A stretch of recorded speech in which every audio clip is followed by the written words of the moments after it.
할렐루야. 오늘도 함께한 우리 모든 성도들에게 하나님의 큰 은혜가 가득하기를 주님의 이름으로 축복합니다. 출애굽한 이스라엘 백성들에게 여호와 하나님께서 기대하고 요구하는 게 있습니다. 그건 뭐냐면 선민으로서의 정체성을 갖는 거예요. 선민으로서의 정체성.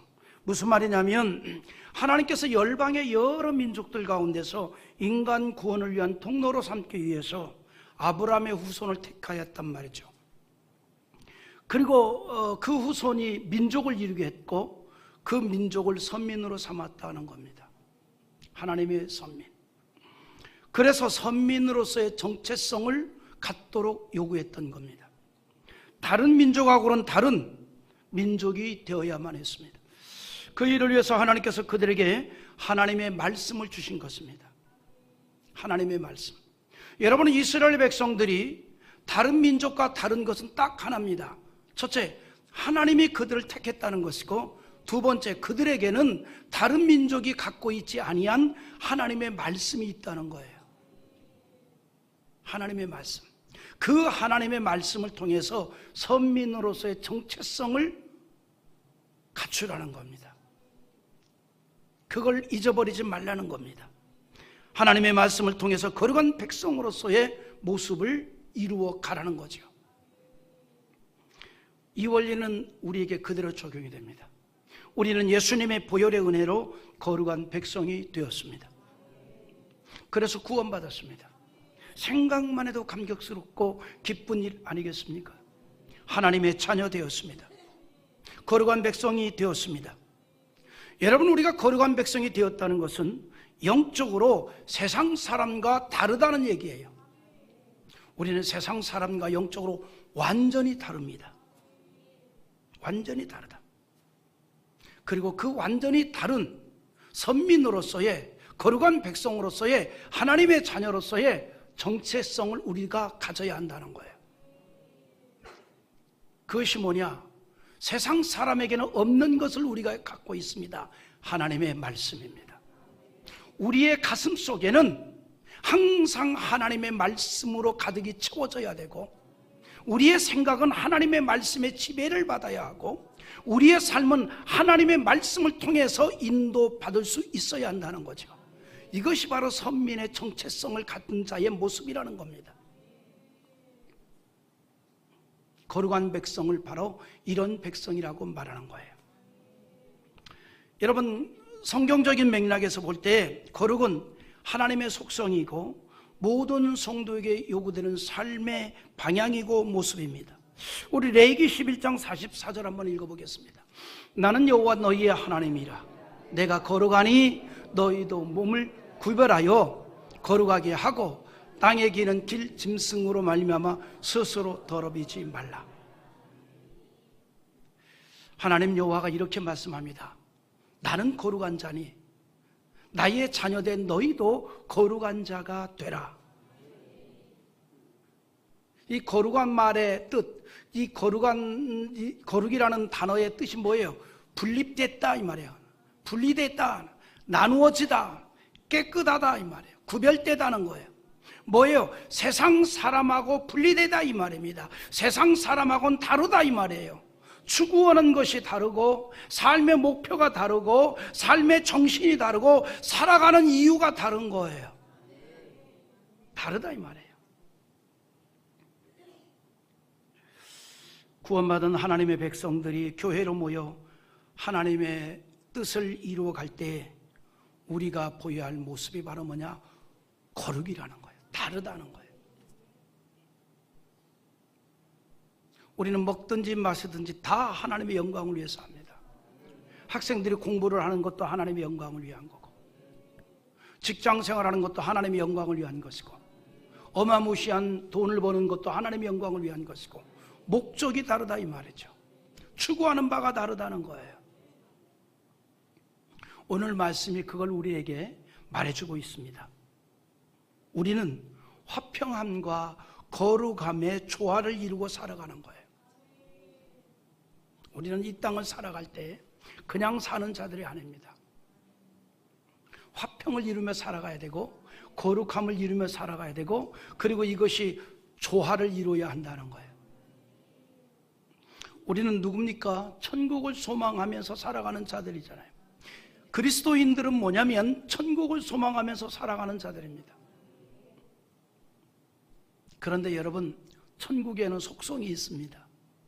천국은요, 분열이나 다툼이 없습니다. 화평의 나라입니다. 천국은 화평의 나라다 이 말입니다. 분열이나 다툼이 없는 나라다 이 말입니다. 로마서 14장 17절이 이렇게 말하죠. 또 한번 읽어보죠. 하나님의 나라는 먹는 것과 마시는 것이 아니요 오직 성령 안에서 의와 평강과 희락이라. 하나님의 나라에 대해서 이렇게 정의합니다.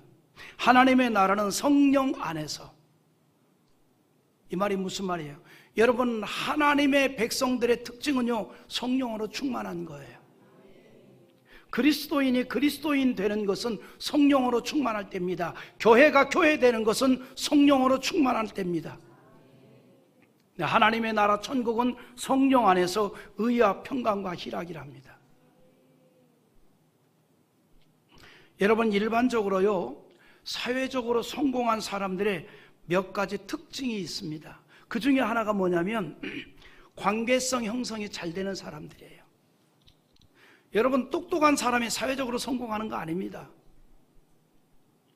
관계성 형성이 잘 되는 사람입니다. 관계성 형성. 다른 사람과 더불어서 화평을 이루고 또 협력을 잘해서 유익하게 만들어가는 사람, 이게 사회적으로 성공한 사람이에요. 똑똑하고 잘나고 모든 것에 다 괜찮은데 협력이 안 되는 사람, 사회적으로 성공 어렵습니다. 그 사회적으로 성공한 사람이 여러 가지 특징 가운데 그 중요한 특징이 뭐냐면 바로 이런 거예요. 관계성 형성을 너무 잘 이룬다. 화평을 이루고 또 협력을 잘해서 유익되게 만들어가는 거예요. 왜 그러냐면요, 사람이 마음에 또 생각에 삶에 화평이 없고 불평하게 되면 모든 상황을 분쟁으로 만들어가기 때문입니다. 여러분, 분쟁을 일으키는 사람의 특징이 뭐예요? 불평이 많은 사람이에요. 분쟁을 일으키는 사람의 특징이 뭐예요? 화평이 없는 사람입니다. 화합이 없는 사람입니다. 조화를 이루지 못하는 사람이에요. 여러분, 성가대 지휘자가 제일 골치 아픈 성가대원이 누군지 알아요? 목소리 너무나 좋아요. 그런데 왜 골치 아플까? 하모니가 안 되는 사람, 다른 파트하고 조화가 안 되는 사람. 근데 개인적으로 들으면 목소리가 너무 좋아. 소프라노, 엘토, 테너, 베이스 너무 좋아. 근데 섞어놓으면 튀어. 저걸 죽일 수도 없고 살릴 수도 없고, 목소리가 너무 좋으니 빼낼 수도 없고. 물론 우리 성가대원 중에는 한 명도 그런 사람이 없기에 내가 자신 있게 얘기하죠. 왜냐하면 때로는 곡이 애매하면 목소리도 안 내는 사람이 있으니 고맙지. 삑소리 내는 것보다는 입만 열어주는 게 고마운 거예요. 조화가 안 되는 사람 골치 아픈 겁니다. 조화. 화평이 없고 불평하게 되면 모든 걸 분쟁으로만 몰아갑니다. 이런 사람은요, 어떤 특징이냐면 칭찬이 많아요. 칭찬이 없어. 악평을 즐거워합니다. 그 악평하는 것을 재미지게 여겨. 재밌어. 쓴 커피를 먹으면서 악평을 해도 달달하다고 느껴요. 그래서 항상 분쟁이 있게 되는 겁니다. 무엇을 하든지 성공을 기대할 수 없습니다. 그래서 성공적인 사회생활도 화평이고 성공적인 가정생활도 화평입니다. 교회 생활도 화평이에요. 여러분, 사람은요, 홀로 살아갈 수 없어요. 공동체를 벗어나지 못하는 겁니다. 학교 공동체, 직장 공동체, 사회 공동체 속에서 살아가는 자들입니다. 이런 공동체 속에서 관계성을 잘 이루어가는 사람이 성공할 확률이 높다. 모든 사회학자들의 의견입니다. 관계성을 잘 이루어야 돼요. 이 원리는요, 우리의 신앙생활도 똑같습니다. 우리의 교회생활도 똑같습니다. 우리가 신앙생활 잘하기를 원합니까? 오늘 설교의 제목대로 두 가지를 잘하십시오. 화평함과 거룩함을 유지해야 합니다. 이거는 선택이 아니라 필수적인 일이에요. 4절 한번 읽어보겠습니다. 모든 사람과 더불어 화평함과 거룩함을 따르라. 이것이 없이는 아무도 주를 보지 못하리라. 아무도 주를 만나지 못한대요. 아무도. 모든 사람과 더불어 화평하라 그랬어요. 그런 자가 주를 만날 수 있답니다. 여러분, 마음이 전쟁터인데 어떻게 평안이 있고 어떻게 은혜가 있고 어떻게 감격이 있고 어떻게 감사가 있고 어떻게 주를 만날 수 있겠어요? 혹시나 천에 하나 만에 하나 여러분의 마음 가운데 지금 마음의 전쟁터가 이루어졌다면 평화가 이루어지기 원합니다. 전쟁 종식, 종전. 모든 사람과 더불어 화평하라 그랬어요. 그래서 성경은 이처럼 모든 그리스도인들에게 화평을 강조합니다. 평안을 강조합니다. 그런데 여러분, 우리는요, 그래서 화평을 이루며 가야 할 인생입니다. 그런데 순서가 있습니다. 주께서 말씀하는 것처럼 너희는 먼저 그의 나라와 그의 의를 구하라고 했던 것처럼 제일 먼저 누구와 화평을 해야 되느냐? 하나님 여호와와 화평해야 돼요. 하나님 여호와와 화평을 맺어가는 자들이 되라 이 말입니다. 그 속에서 가장 기본적인 평화가 이루어지기 때문입니다. 하나님과 화평을 이루자. 사도 바울이 로마서 5장 1절에 이렇게 얘기합니다. 우리 한번 읽어보죠. 그러므로 우리가 믿음으로 의롭다 하심을 받았으니 우리 주 예수 그리스도로 말미암아 하나님과 화평을 누리자. 화평하자가 아니에요. 화평을 누리자. 화평을 누리자. 누린다는 게 뭐예요? 지속적인 관계를 맺어간다 이 말이에요. 지속적인 관계를 맺어가는 거예요. 여러분, 진정한 화평, 진정한 평화는요, 지속적 관계가 유지되는 거예요. 어떤 사람이 다퉜어. 그러니까 누가 아유 그러지 말고 화해해. 그래서 만났어. 밥 먹고 차 마시고 우리 잘 지내십시다. 그리고 나오면서 다시는 보나 봐라. 이거 화평 맺은 거 아니에요. 이거 화평 아니에요. 진정한 화평은 누리는 거예요. 그건 뭐냐? 지속적 관계가 유지돼야 된다 이 말이에요. 지속적 관계. 바울이 그 얘기를 하고 있는 겁니다. 예수 그리스도로 말미암아 하나님과 화평을 누리자. 지속적으로 이루어가자 이 말입니다.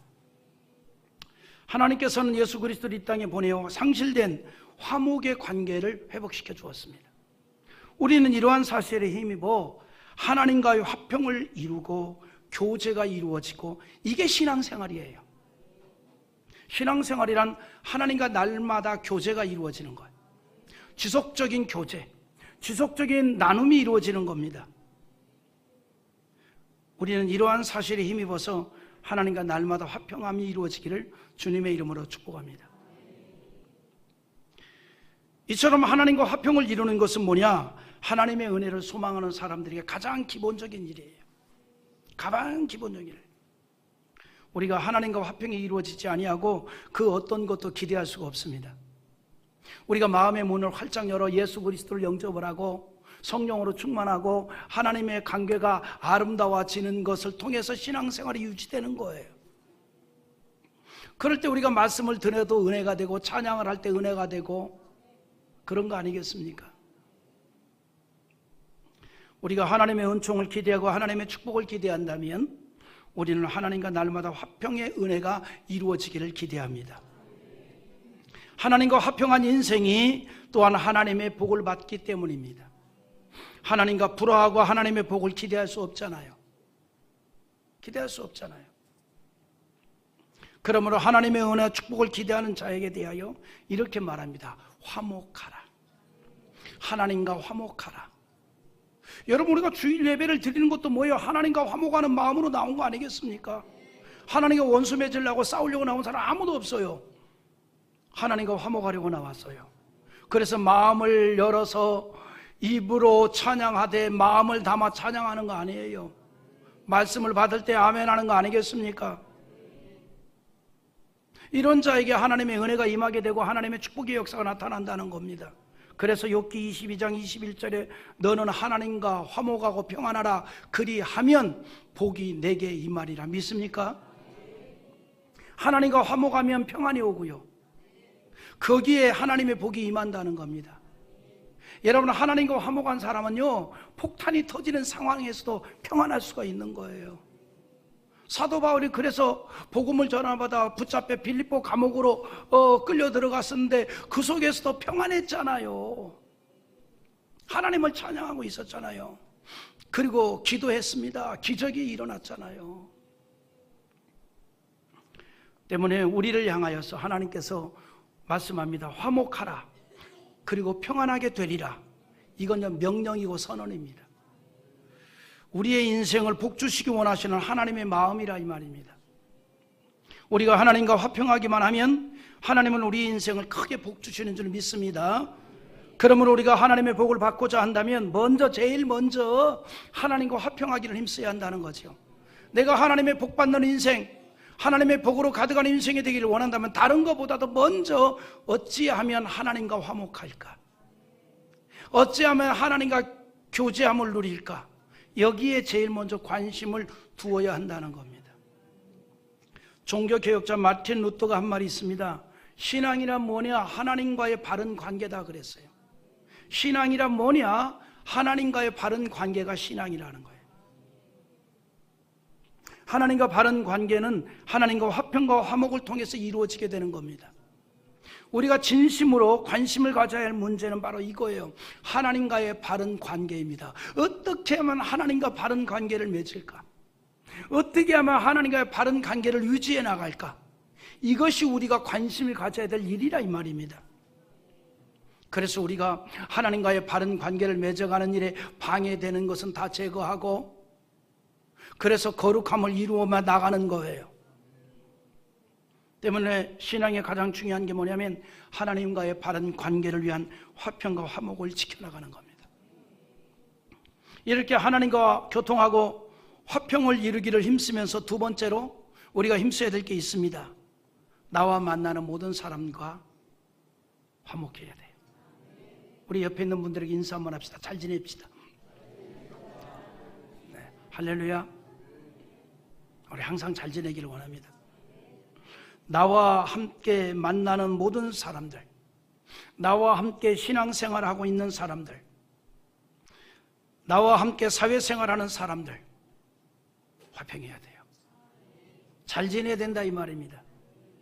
여러분, 우리는 사회 속에서 살아가고 있습니다. 성인이 되면요, 대부분 직장생활을 합니다. 앞서 말씀드렸습니다만 이 직장인의 성공의 길도 바로 좋은 인간관계를 통해서 이루어진다는 겁니다. 오래전에 나온 책 가운데 휴먼 네트워킹이라는 책이 있습니다. 휴먼 네트워킹. 저자가 그 책에서 이런 말을 강조합니다.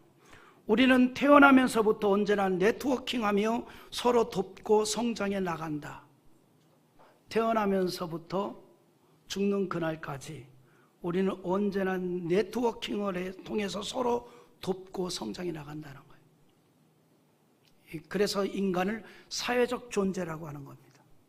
사회적 존재. 근데 그런 휴먼 네트워킹이 잘 되려면 전제하는 게 있습니다. 전제하는 거.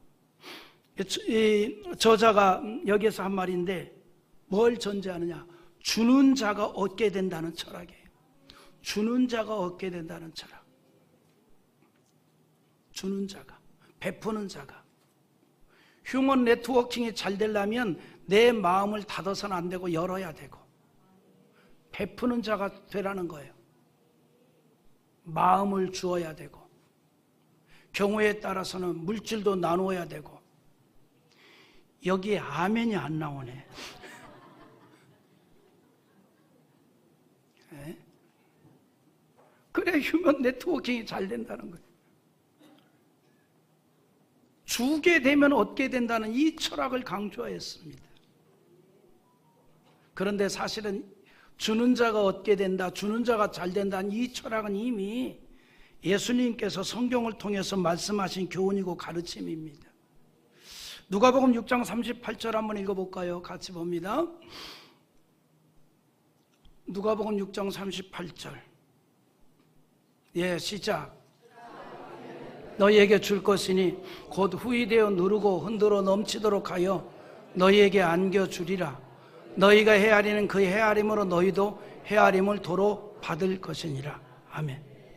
자, 근데 예수님께서 주라, 그리하면 너희에게 줄 것이니 후이되어 누르고 흔들어 넘치도록 너희에게 안겨주리라 그랬단 말이죠. 휴먼 네트워킹이 성공적으로 이루어지려면 주는 자가 되라는 거예요. 그런데 예수님께서 이 말씀을 하시기 전에 이런 말씀을 했습니다. 누가복음 6장 37절 한번 읽어보죠. 비판하지 말라. 그리하면 너희가 비판을 받지 않을 것이요. 정죄하지 말라. 그리하면 너희가 정죄를 받지 않을 것이요. 용서하라. 그리하면 너희가 용서를 받을 것이요. 비판을 받지 않으려면 비판하지 말고, 정죄를 받지 않으려면 정죄하지 말고, 용서를 받으려면 용서를 하라 그랬습니다. 이 말씀을 하고 난 다음에 이어서 주는 자가 넘치도록 받게 된다 그랬어요. 뭘 얘기합니까? 비판을 넘치게 하면 비판을 넘치게 받습니다. 정죄를 넘치게 하면 정죄를 넘치게 받습니다.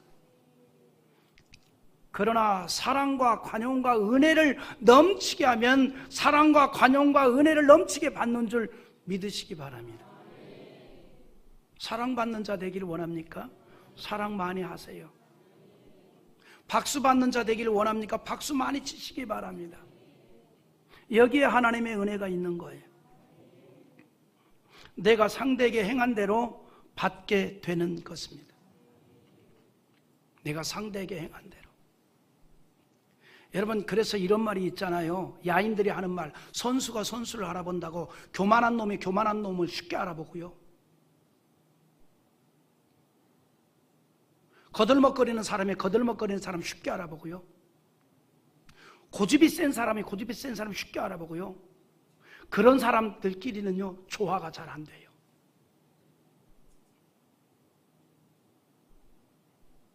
그래서 상대를 수용하지 않는다는 것은 거울을 쳐다보면서 이렇게 물으면 됩니다. 너 참 교만하구나, 너 참 고집이 세구나 하니 상대가 수용이 안 되는 겁니다. 특징이에요. 그러니까 상대가 수용이 안 되는 거예요. 고집이 세고 교만하니까 상대가 수용이 안 되는 거예요. 그러니 마음도 열리지 않고 너그러워지지도 않는 거예요. 성경은 이렇게 말합니다. 그런 자가 주를 만나기 힘들다. 그런 자가 주를 만나기 힘들다. 그래서 우리가 화평을 하는 거예요. 하나님과도 화평하고 사람과도 화평하고, 그렇게 해주셔서는 우리가 사랑을 주는 자가 되고 은혜를 주는 자가 되라는 거예요. 그래서 주는 자가 되고 화평을 이루는 자가 되는 가운데 휴먼 네트워킹이 잘 되고 성공적인 사회인이 될 것이고 하나님의 복을 받는 인생이 될 것이라고 성경은 말하고 있는 겁니다. 말씀드린 대로 우리는 이 땅에 사는 동안에 사회를 벗어나서 살아갈 수가 없어요. 이 사회 속에서 살아가야 합니다.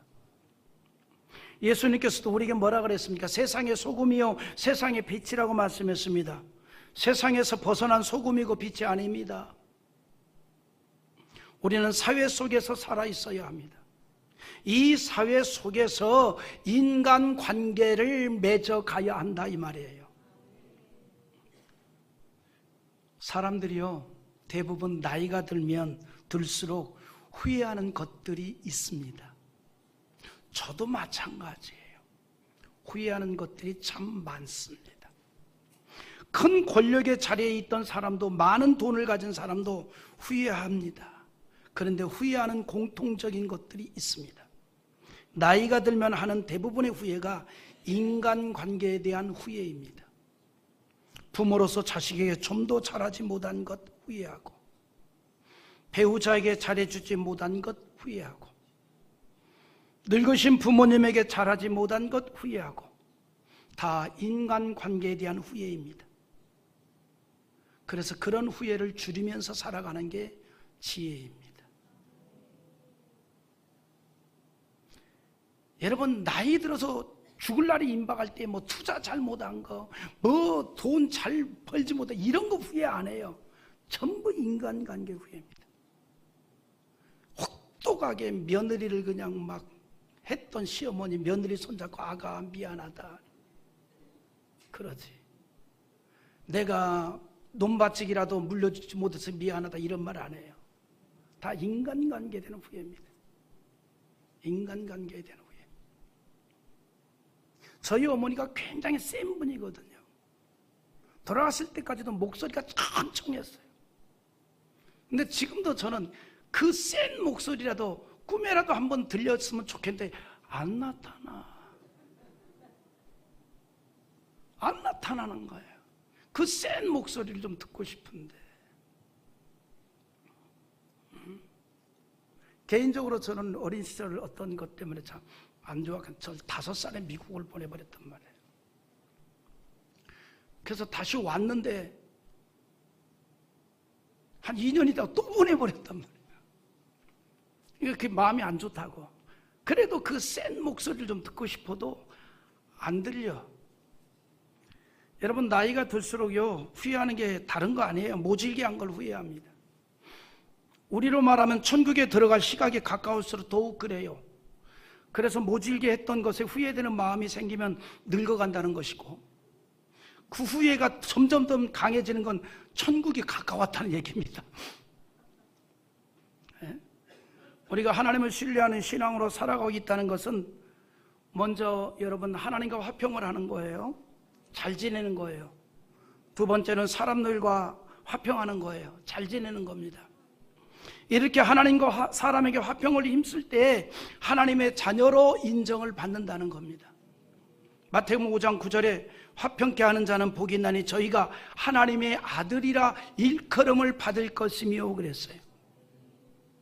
화평케 하는 자는 하나님의 자녀라는 사실에 대해 하나님으로부터 인정을 받는다는 거예요. 하나님의 인정을 받는다.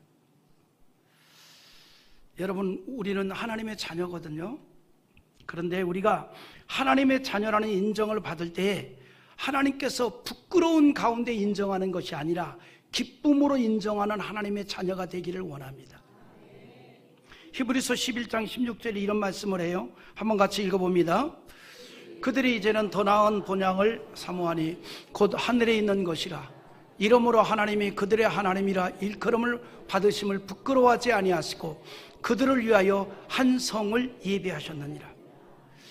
여러분, 이 말씀을 통해서 우리가 이런 생각을 한번 해봅니다.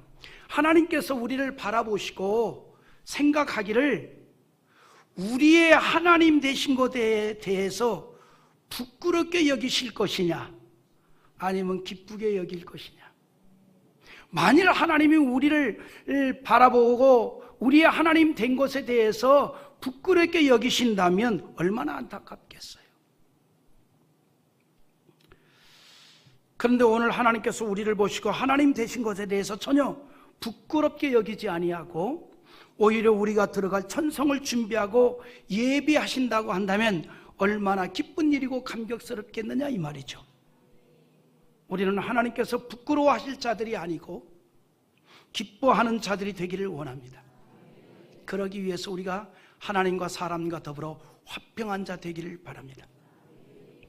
그래서 하나님의 자녀들이 신앙으로 살아간다는 게 뭐냐면 하나님과 화목하는 것이고 믿는 자들과 특별히 화목하는 거예요. 우리가 이 일을 위해서 은혜를 받는 것입니다. 우리가 주의 은혜가 충만하게 되면 하나님과 화목하게 됩니다. 더 나아가 사람들과 화목하게 됩니다. 그래서 그런 교회는 주의 은혜로 충만할 수 있는 거죠. 오늘 우리 교회가 그런 은혜가 가득하기를 기대해 봅니다. 하나님의 자녀들이 믿음을 지키는 것 정말 중요합니다. 그러나 그와 함께 성도들과의 관계도 대단히 중요합니다. 그래서 성경은 화평한 자 되라고 하는 거예요. 성도들과의 관계가 너무나 중요하기 때문에. 여러분, 사람이 모이는 곳은요, 어느 곳이나 모든 것이 다 개인에게 만족을 주지 못합니다. 그래서 상황에 따라 불평을 하는 사람들이 생길 수 있습니다. 이것은 교회 안에서도 마찬가지입니다. 교회는 부름받은 성도들의 모임입니다. 천사들이 모인 곳이 아니에요. 사람들이 모인 곳입니다. 그러다 보니 투덜대는 사람도 있고, 불평하는 사람도 있고, 비판하는 사람도 있고, 수군거리는 사람도 있고, 문제를 일으키는 사람도 있고, 자신의 존재를 드러내고 자기 생각만을 관철시키려고 하는 사람도 있고, 이기적으로 행동하는 사람도 있습니다. 그럼에도 불구하고 우리가 힘써야 할 것이 있다면 화평하는 일입니다. 그 가운데 주의 은혜가 가득하기 때문입니다. 가득하기 때문에. 여러분, 교회는요, 여러분 옆에 있는 분들 보세요. 지금 오늘 쳐다봐요. 천사가 아니에요. 사람이로다. 귀신도 아니에요. 사람이로다. 교회는 사람이 모이는 곳이에요. 천사가 날개를 타고 날라와서 주일 예배 드리고 교제 나누는 거 아니에요. 사람이 모인 곳이에요. 그래서 삐죽거리기도 하고 수군거리기도 하고 장터 같은 곳입니다. 장터 같은 곳. 그럼에도 불구하고 주일이면 찾아오게 되는 거예요. 모란장 찾아가듯이.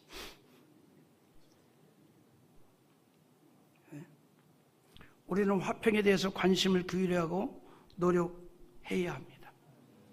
화평은 하나님의 자녀들의 특징이기 때문입니다. 할 수 있는 대로 모든 믿는 사람들과 화평하게 살아야 하며, 더 나아가서 모든 사람들과 함께 화평이 이루어지도록 힘써야 한다, 이 말이에요. 자, 그런데 이렇게 우리가 사람들과 화평을 힘쓰려고 하다 보면 무엇을 잃어버릴 수 있어요?